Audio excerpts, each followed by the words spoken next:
एक और NCERT biology video में आपका स्वागत है। आज की इस वीडियो में एंडोक्राइन ग्लैंड्स और एक्सोक्राइन ग्लैंड्स के बारे में कंप्लीट जानकारी आपको देंगे।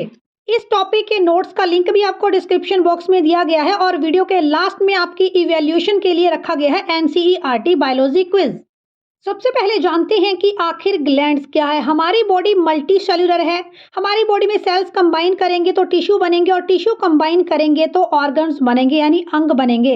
अब शरीर के इन्हीं विभिन्न अंगों के ऊपर कुछ थैलीनुमा संरचनाएं प्रेजेंट हैं जिन्हें हम लोग कहते हैं ग्लैंड्स। इन ग्रंथियों के अंदर कुछ रासायनिक यौगिक भरे रहते हैं और इन विशिष्ट रासायनिक यौगिकों को हार्मोन्स, एंजाइम्स या फिर रस कहते हैं, जो कि शरीर में कंट्रोल एंड कोऑर्डिनेशन में नियंत्रण और समन्वय में एक महत्वपूर्ण भूमिका निभाते हैं। एक्सोक्राइन ग्लैंड को हम लोग डक्ट ग्लैंड भी बोलते हैं। डक्ट मीनिंग एक नलिका।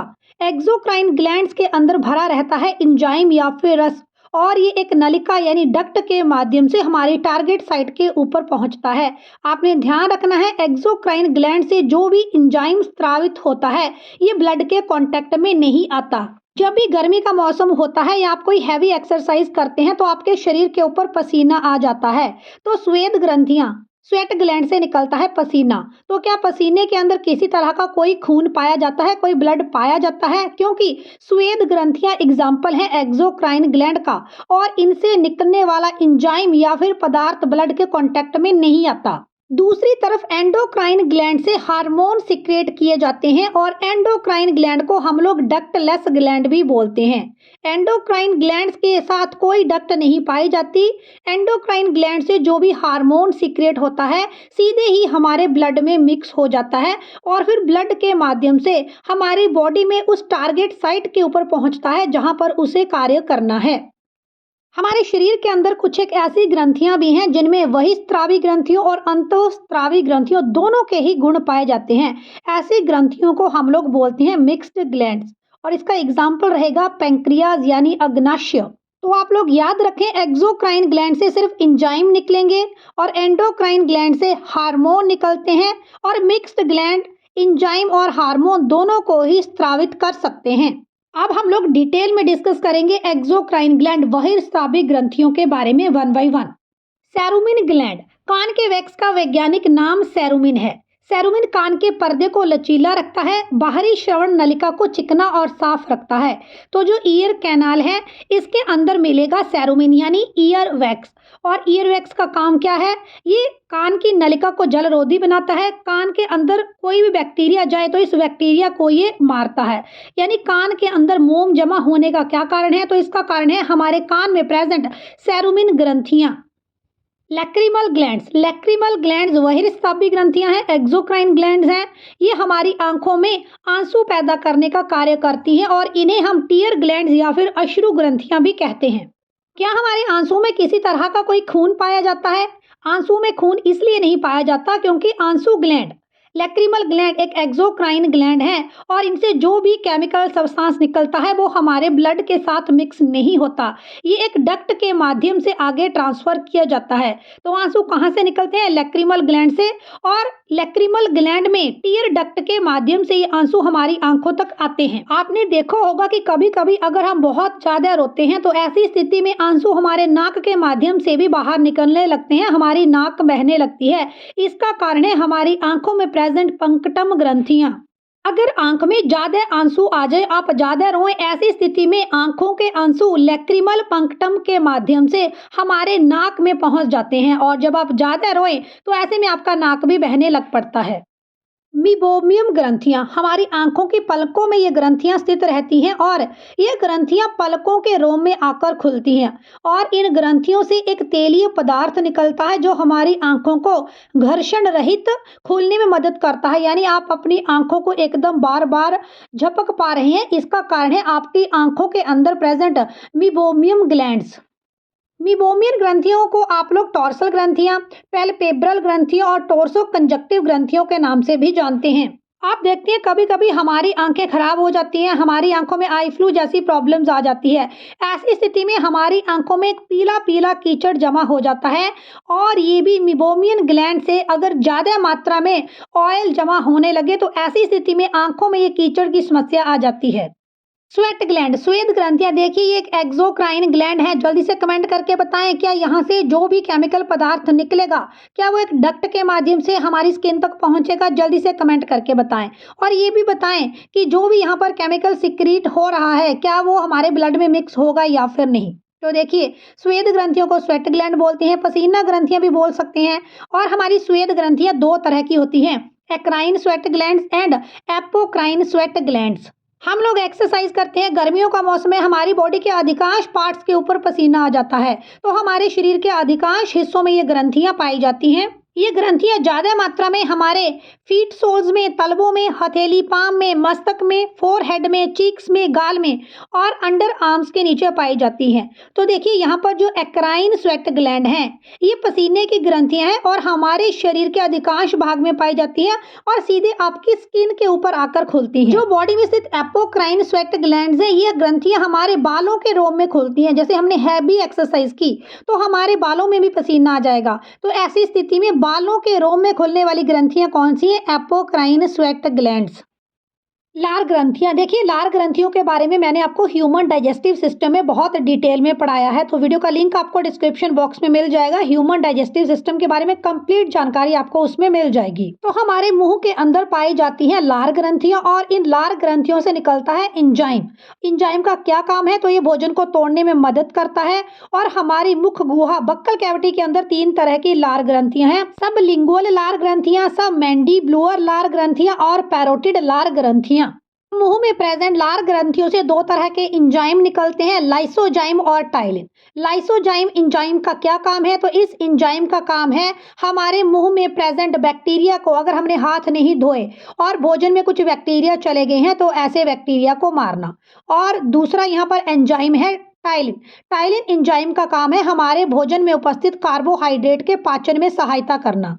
टाइलिन एंजाइम का काम है भोजन में स्थित स्टार्च को माल्टोज में कन्वर्ट करना। एक्सोक्राइन ग्लैंड बहिर्स्रावी ग्रंथियों में आगे जानते हैं म्यूकस के बारे में। तो देखिए मैंने आपको डाइजेस्टिव सिस्टम में पढ़ाया था कि हमारे स्टमक के अंदर हाइड्रोक्लोरिक एसिड है, लेकिन ये एसिड हमारे स्टमक को नुकसान नहीं पहुंचाता क्योंकि हमारे स्टमक के ऊपर एक स्पेसिफिक लेयर प्रेजेंट है जो हमारे स्टमक को प्रोटेक्ट करती है और इस लेयर को हम लोग बोलते हैं म्यूकस। ग्लैंड्स भी एक्सोक्राइन ग्लैंड है। अब हमारी बॉडी के कौन कौन से ऑर्गन में म्यूकस प्रेजेंट है? एक थिन लाइनिंग प्रेजेंट है जो हमारे ऑर्गन को प्रोटेक्ट करती है। तो देखिए हमारे नाक के अंदर भी म्यूकस प्रेजेंट है, हमारी ओरल कैविटी मुंह के अंदर भी म्यूकस प्रेजेंट है, ईसोफेगस फूड पाइप के अंदर म्यूकस प्रेजेंट है, हमारे लंग्स ब्रोंकाई पार्ट में भी म्यूकस प्रेजेंट है और हमारे गैस्ट्रिक ग्लैंड्स के अंदर भी म्यूकस प्रेजेंट है।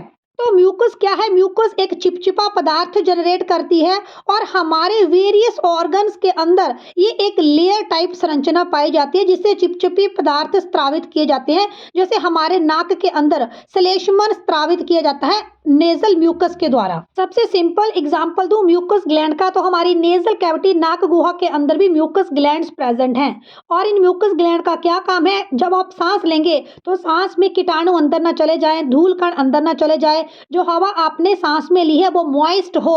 तो ये सारे काम कौन करेगा? हमारे नाक में स्थित म्यूकस ग्लैंड्स। मेमरी ग्लैंड, स्तन ग्रंथियां। स्तन ग्रंथियां एक्सोक्राइन ग्लैंड्स हैं, बहिर्स्रावी ग्रंथियां हैं और ये स्वेट ग्लैंड यानी श्वेत ग्रंथियों का ही रूपांतरित रूप है। और इन ग्रंथियों का क्या काम है? तो इन ग्रंथियों का काम है दूध का स्त्राव करना। महिलाओं के बक्ष भाग में ये ग्रंथियां स्थित रहती हैं और बच्चों के लिए पोषक आहार यानी दूध का उत्पादन इन ग्रंथियों द्वारा किया जाता है और दूध का निष्कासन ऑक्सीटोसिन नामक हार्मोन के कारण इन ग्रंथियों के माध्यम से होता है। कई बार ये क्वेश्चन पूछा गया है कि दूध का स्त्राव कौन से हार्मोन के कारण होता है? तो महिलाओं में दूध का स्त्राव ऑक्सीटोसिन नामक हार्मोन के कारण होता है। सेबेशियस ग्लैंड, सेबेशियस ग्लैंड्स भी बहिर्स्रावी ग्रंथियां हैं। ये ग्रंथियां हमारी त्वचा में मौजूद रहती हैं और इनका काम क्या है? इनका काम है हमारी त्वचा में तेलीय या मोम जैसे पदार्थ का स्त्राव। कई बार हमारे चेहरे के ऊपर खासकर हमारे नाक के आसपास के रीजन में बहुत ज्यादा तेल का स्त्राव होने लगता है और हम अक्सर ये कहते हैं कि बॉडी में हार्मोनल चेंजेस हैं, हमारी बॉडी की स्किन बहुत ज्यादा ऑयली हो गई है, फेस में बहुत ज्यादा पिंपल्स हो गए हैं। तो इसका कारण हमारे चेहरे में स्थित सीबम ग्लैंड्स ही हैं। कभी कभी हमारी त्वचा में, हमारी बॉडी के किसी पार्ट में एक फोड़ा टाइप हो जाता है। तो ये क्या है, ये एक सीवेशियस सिस्ट है जिसके माध्यम से हमारी स्किन के अंदर अगर कोई गंदा पदार्थ जमा हो गया है, तेलीय पदार्थ जमा हो गया है, तो ये इस सिस्ट से बाद में बाहर आ जाएगा। जठर ग्रंथियां, गैस्ट्रिक ग्लैंड्स, हमारे स्टमक यानी हमारे अमाशय के अंदर मौजूद हैं। गैस्ट्रिक ग्लैंड्स बहिर्स्रावी ग्रंथियां हैं और ये ट्यूब जैसी संरचनाएं हैं। और यहाँ पर दो तरह के एंजाइम गैस्ट्रिक ग्लैंड्स से स्रावित किए जाते हैं, पेप्सिन और रेनिन। मैंने आपको पहले भी बताया था कि हमारे स्टमक के अंदर म्यूकस ग्लैंड भी हैं जो एक चिपचिपा पदार्थ जनरेट करती हैं और हमारे स्टमक की हाइड्रोक्लोरिक एसिड से सुरक्षा करती हैं। जब मैंने आपको ह्यूमन डाइजेस्टिव सिस्टम पढ़ाया था तो उसमें स्टमक के बारे में डिटेल में चर्चा मैंने आप लोगों के साथ की थी। तो देखिए, स्टमक में जो रेनिन एंजाइम स्थित है, इसका काम है दूध का पाचन करना और पेप्सिन एंजाइम का काम है प्रोटीन का पाचन करना। लीवर यानी यकृत। लीवर हमारे शरीर की सबसे बड़ी एक्सोक्राइन ग्लैंड है। आपसे अक्सर ये क्वेश्चन पूछा गया है कि हमारे शरीर में स्थित सबसे बड़ी बहिर्स्रावी ग्रंथि कौन सी है, तो इसका राइट आंसर आ जाएगा लीवर। तो लीवर किसे स्रावित करता है? लीवर पित्त रस बाइल जूस का स्रावण करता है। इंपॉर्टेंट क्वेश्चन है कि बाइल जूस कहाँ से निकलता है? तो बाइल जूस निकलता तो लीवर से है, लेकिन ये स्टोर कहाँ होता है? तो ये स्टोर पैंक्रियाज यानी अग्नाशय के अंदर जाकर होता है। आपने ध्यान रखना है कि बाइल जूस में किसी तरह का कोई एंजाइम नहीं पाया जाता है और लीवर के अध्ययन को हम लोग हेपेटोलॉजी बोलते हैं। और लीवर के बारे में ज़्यादा डिटेल चाहिए तो हमारा वीडियो डाइजेस्टिव सिस्टम वाला आप लोग जरूर चेक कर लें। लीवर से निकलता है पित्त रस यानी बाइल जूस और बाइल जूस का रंग है हरा और पीला। इसका पीला रंग बिलीरुबिन नामक पिगमेंट के कारण है और इसका हरा रंग बिलीबर्डिन नामक पिगमेंट के कारण है। और अगर हमारी बॉडी में बिलीरुबिन की मात्रा बढ़ जाए तो ऐसी स्थिति में हमें जॉन्डिस यानी पीलिया नामक बीमारी हो सकती है। आपसे अक्सर क्वेश्चन पूछा गया है कि पीलिया, जॉन्डिस हमारी बॉडी के कौन से पार्ट को अफेक्ट करता है, तो इसका राइट आंसर होगा लीवर।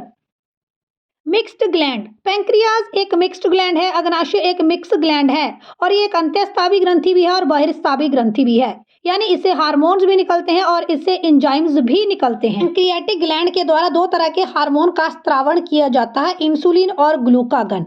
और इंसुलिन ऐसा हार्मोन है जो आपकी बॉडी में ग्लूकोज लेवल, शर्करा के स्तर को नियंत्रित करता है। अगर आपका पैंक्रियाज उचित मात्रा में इंसुलिन का स्रावण नहीं कर रहा है तो ऐसी स्थिति में आपकी बॉडी में ग्लूकोज लेवल बढ़ जाएगा, शर्करा का स्तर बढ़ जाएगा और आपको डायबिटीज नामक बीमारी हो जाएगी।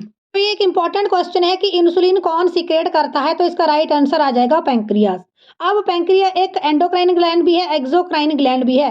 तो पैंक्रिया हार्मोन भी निकाल रहा है और एंजाइम भी निकाल रहा है। तो पैंक्रिया लाइपेज नामक एक एंजाइम का सिक्रेशन करता है और इसका क्या काम है? इम्यूल्सिफाइड फैट को आगे डाइजेस्ट करना।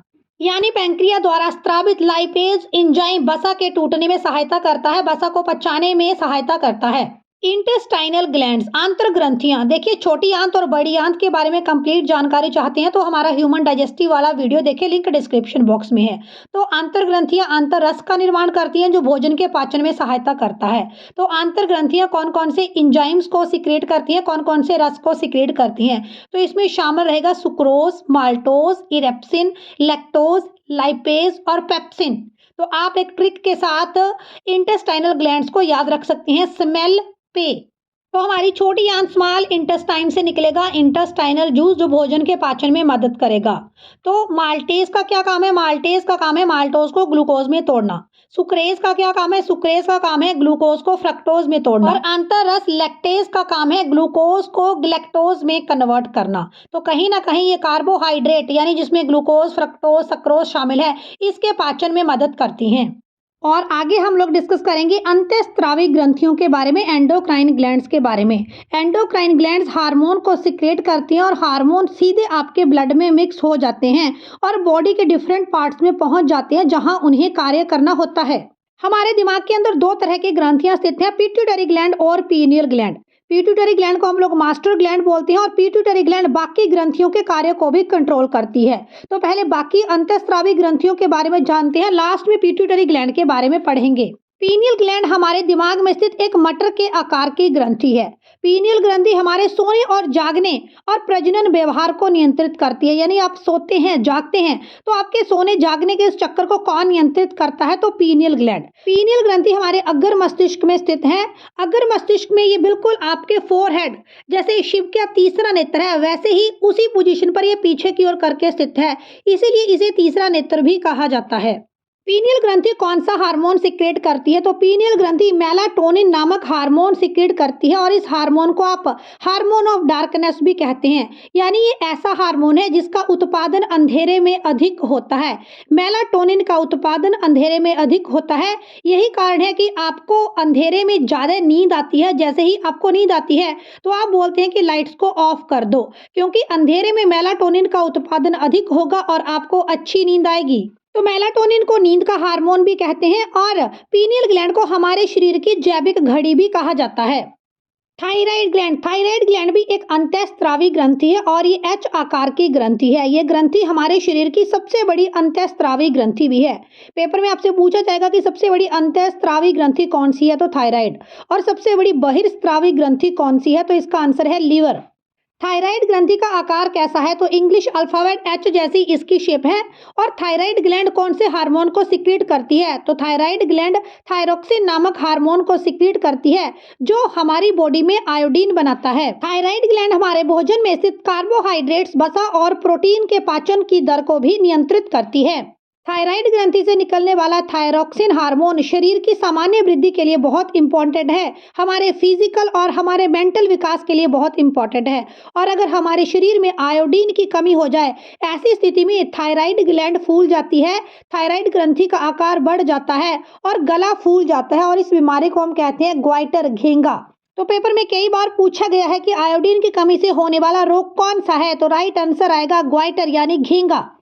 अगर हमारे शरीर में थायराइड ग्रंथि बहुत कम मात्रा में थायरोक्सिन हार्मोन का स्रावन कर रही है और हमारी बॉडी को बहुत कम आयोडीन मिल रहा है, ऐसी स्थिति में हमें एक बीमारी हो जाएगी जिसका नाम है क्रेटिनिज्म। और क्रेटिनिज्म नामक ये बीमारी ज़्यादातर छोटे बच्चों में पाई जाती है। इससे छोटे बच्चों का फिजिकल ग्रोथ भी अफेक्ट होता है और बच्चों का मानसिक स्वास्थ्य यानी मेंटल हेल्थ भी अफेक्ट होगी। तो अगर बहुत ज़्यादा आयोडीन बच्चे को मिलेगा, ऐसी स्थिति में जड़ मानवता क्रेटिनिज्म नामक बीमारी बच्चों में पाई जाएगी। बच्चे की फिजिकल और मेंटल ग्रोथ बहुत कम होगी। जब बच्चा छोटा है, उसे पर्याप्त मात्रा में आयोडीन नहीं मिली, ऐसे में क्रेटिनिज्म नामक बीमारी होगी। लेकिन जब इसी बीमारी के साथ वो बड़ा होता जाएगा, उसे पर्याप्त मात्रा में आयोडीन नहीं मिलेगा, तो ऐसी स्थिति में उसे मिक्सोडेमा नामक बीमारी हो जाएगी, जिसमें शरीर फूल जाता है और मानसिक विकास भी अधिक नहीं हो पाता। छोटा बच्चा है, पर्याप्त मात्रा में आयोडीन नहीं मिली तो क्रेटिनिज्म नामक बीमारी हो जाएगी। और अगर उसे ग्रोथ करते वक्त भी आयोडीन नहीं मिली तो ऐसे में एडल्ट होते होते यौवनावस्था तक पहुंचते पहुंचते उसे मिक्सोडेमा नामक बीमारी हो जाएगी। थायराइड ग्लैंड को अबटू ग्रंथि बोलते हैं, पैराथायराइड ग्लैंड को बोलेंगे पैरा अबटू ग्रंथि। तो थायराइड ग्रंथि के पीछे की ओर 4 दाल के साइज जितनी ग्रंथियां मौजूद है, जिन्हें हम लोग पैराथायराइड ग्रंथियां बोलते हैं। पेपर में कई बार पूछा गया है कि कैल्शियम और फॉस्फेट के स्तर को बॉडी में कौन कंट्रोल करता है? तो कैल्शियम और फॉस्फेट के स्तर को बॉडी में पैराथायराइड ग्रंथि कंट्रोल करती है। अगर हमारी बॉडी में कैल्शियम की मात्रा बहुत अधिक बढ़ जाए, ऐसी स्थिति में कैल्सीटोनिन नामक हार्मोन पैराथायराइड ग्रंथि जनरेट करेगी। और अगर हमारी बॉडी में कैल्शियम की कमी हो जाए, ऐसी स्थिति में पैराथायराइड हार्मोन पैराथायराइड ग्रंथि जनरेट करेगी। कैल्शियम की कमी से हमारे बॉडी में आर्थराइटिस और रिकेटस जैसी बीमारियां हो सकती हैं। थाइमस ग्लैंड, आपसे सीधा क्वेश्चन कॉम्पिटिटिव एग्जाम में कई बार पूछा गया है कि हमारी बक्ष गुहा में कौन सी ग्रंथि स्थित है? तो हमारी चेस्ट कैविटी के अंदर, बक्ष गुहा के अंदर थाइमस ग्लैंड स्थित है।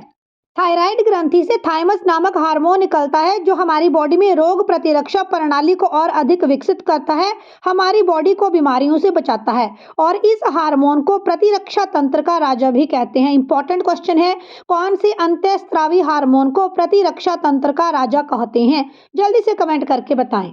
थाइमस ग्लैंड से निकलने वाला थाइमस हार्मोन हमारी बॉडी में एंटीबॉडीज का निर्माण करता है, जो कि हमारी बॉडी में रोग प्रतिरोधक क्षमता को विकसित करता है, हमारी बॉडी के डिफेंस मैकेनिज्म को मजबूत करता है। थाइमस ग्रंथि का आकार हमारी उम्र के साथ धीरे धीरे कम भी होता है। बचपन में इसका वेट 10 से 12 ग्राम रहता है और ग्रोन अप्स में यानी युवाओं में, एडल्ट्स में इसका वेट 20 से 22 ग्राम रहता है और वृद्धों में जो एज्ड पीपल है, एज्ड पीपल में, ओल्ड पीपल में इसका वेट 3 से 6 ग्राम तक ही रह जाता है। एडर्नल ग्लैंड अधिवक्रित ग्रंथि, यह एक अंतःस्रावी ग्रंथि है। जल्दी से कमेंट करके बताएं कि एडर्नल ग्लैंड से हार्मोन निकलेगा या फिर एंजाइम निकलेगा। दोनों किडनीज के ऊपर ये ग्रंथि स्थित है और इसका काम क्या है, ये हमारे शरीर में हृदय गति, हमारी हार्ट बीट, सांस लेने की दर, हमारी रेस्पिरेटरी रेट, रक्त दाब, हमारा ब्लड प्रेशर और कार्बोहाइड्रेट के डाइजेशन को नियंत्रित करती है। जब कोई व्यक्ति बहुत खुश है या फिर वो किसी स्थिति में बहुत डर जाता है, ऐसी स्थिति में एडर्नल ग्लैंड से अधिक मात्रा में हार्मोन जनरेट किए जाते हैं और इस ग्लैंड को ग्लैंड ऑफ इमरजेंसी के नाम से भी जाना जाता है। एडर्नल ग्लैंड से निकलने वाले हार्मोन को कुछ अन्य नामों से भी जाना जाता है, जैसे करो या मरो हार्मोन, आपातकालीन हार्मोन, जीवन रक्षक हार्मोन, लड़ो और उड़ो हार्मोन, 3F हार्मोन और 4S hormone. 3F meaning fear, fight और फ्लाइट। अगर आप किसी बहुत खतरनाक सिचुएशन में फंस गए हैं, या तो आप डर जाएंगे या आप उस सिचुएशन से निपट लेंगे या फिर उस सिचुएशन से आप जल्दी से भाग जाएंगे। तो फियर, फाइट और फ्लाइट। एडर्नल ग्लैंड से निकलने वाले हार्मोन हमारी बॉडी के मेटाबॉलिज्म को रेगुलेट करते हैं। गोनेड ग्लैंड्स, जननन ग्रंथियां। पुरुषों में जननन ग्रंथियों को टेस्टिस और महिलाओं में जननन ग्रंथियों को अंडाशय कहेंगे। ये अंग शुक्राणु और अंडाणु के उत्पादन के लिए जिम्मेवार हैं। टेस्टिस और ओवरी से ही मेल और फीमेल रिप्रोडक्टिव हार्मोन जनरेट होंगे। आगे फ्यूजन ऑफ मेल और फीमेल गैमेट होगा और रिप्रोडक्शन की प्रोसेस कंप्लीट होगी। New generation, new young ones produce होंगे। मेल सेक्स हार्मोन टेस्टोस्टेरोन है और फीमेल सेक्स हार्मोन है एस्ट्रोजन, प्रोजेस्टेरोन और रिलैक्सिन। टीन एज आने के बाद गोनेड ग्लैंड से निकलने वाले हार्मोन ज़्यादा एक्टिव हो जाते हैं। लड़के और लड़कियों में सेकेंडरी सेक्सुअल कैरेक्टर्स यहाँ पर डेवलप हो जाते हैं। लड़कियों में ब्रेस्ट इन्हांसमेंट देखी जा सकती है, मेंस्ट्रुअल साइकिल देखे जा सकते हैं, लड़कों में दाढ़ी मूंछ आ जाती है, जेनेटिक रीजन में हेयर ग्रोथ आ जाती है। तो ये सारे चेंजेस बच्चों की बॉडी में गोनेड ग्लैंड से निकलने वाले इन सेक्स हार्मोन की वजह से ही आते हैं।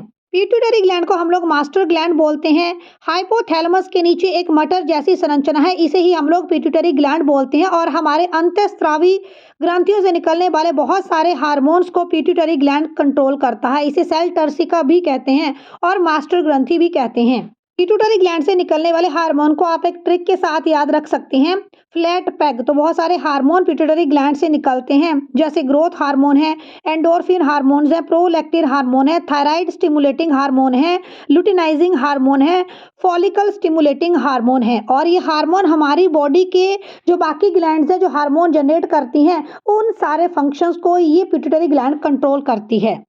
आई होप ये वीडियो लेक्चर आप लोगों के लिए बहुत यूजफुल रहा होगा। एनसीईआरटी बायोलॉजी से रिलेटेड अगर किसी और टॉपिक के ऊपर आप वीडियो चाहती हैं तो जल्दी से कमेंट करके जरूर बताएं। वीडियो के लास्ट में आप लोगों के लिए एनसीईआरटी बायोलॉजी क्विज। कौन सी ग्रंथि नलिका विहीन है? अंतःस्रावी ग्रंथि, बहिर्स्रावी ग्रंथि, मिश्रित ग्रंथि। जल्दी से अपना आंसर कमेंट करें। कौन सी ऐसी ग्रंथियां हैं जिनसे हार्मोन निकलते हैं और सीधे ब्लड में मिक्स हो जाते हैं? तो इसका आंसर है एंडोक्राइन ग्लैंड्स, अंतःस्रावी ग्रंथियां। अंतःस्रावी ग्रंथियों में किसी तरह की कोई डक्ट, कोई नलिका नहीं होती। So option A is correct answer. पसीने में पाए जाने वाला एंजाइम कौन सा है? लाइपेज, टाइलिन, लाइसोजाइम या फिर पेप्सिन। अपना आंसर कमेंट करें। हमारे पसीने में पाए जाने वाला एंजाइम है लाइसोजाइम। जल्दी से कमेंट करें पसीना कौन सी ग्रंथियों से निकलता है और पसीना ग्रंथियां स्वेट ग्लैंड किस तरह की ग्रंथियां हैं। अगला प्रश्न, इंसुलिन की कमी के कारण कौन सा रोग हो जाता है? मधुमेह, पीलिया या अपच या फिर कोई भी नहीं। आंसर कमेंट करें। तो डायबिटीज नामक रोग, ऑप्शन ए मधुमेह रोग, इंसुलिन की कमी से हो जाता है। कमेंट करके बताएं इंसुलिन हमारे शरीर में स्थित कौन सी ग्रंथि से निकलता है। अगला प्रश्न, मानव शरीर की सबसे बड़ी बहिर्स्रावी ग्रंथि कौन सी है? अग्नाशय ग्रंथि, लीवर ग्रंथि, आंसू ग्रंथि या फिर पसीना ग्रंथियां। तो राइट आंसर होगा ऑप्शन बी, लीवर ग्रंथि। लीवर ग्रंथि हमारे शरीर की सबसे बड़ी बहिर्स्रावी ग्रंथि है। सबसे बड़ी अंतःस्रावी ग्रंथि कौन सी है? कमेंट करके बताएं। पिट्यूटरी ग्लैंड से निकलने वाले हार्मोन को कौन सी ग्रंथि नियंत्रित करती है? हाइपोथैलेमस, थायराइड, अग्नाशय या वृषण। आंसर कमेंट करें। तो पिट्यूटरी ग्लैंड को मास्टर ग्लैंड बोलते हैं और ये हमारे दिमाग में हाइपोथैलेमस के पास स्थित है। तो पिट्यूटरी ग्लैंड से निकलने वाले हार्मोन को हमारे दिमाग का हाइपोथैलेमस नामक हिस्सा कंट्रोल करता है। So option A is correct answer, hypothalamus. Control and coordination class 10th science तंत्रिका तंत्र के कंप्लीट वीडियो लेक्चर भी आपको हमारे चैनल के ऊपर मिल जाएगा। एनसीईआरटी बायोलॉजी की प्लेलिस्ट आप लोग चेक कर सकते हैं। एक्सोक्राइन ग्लैंड, एंडोक्राइन ग्लैंड से रिलेटेड ये वीडियो कैसे लगा कमेंट करके जरूर बताएं। Like, share, subscribe.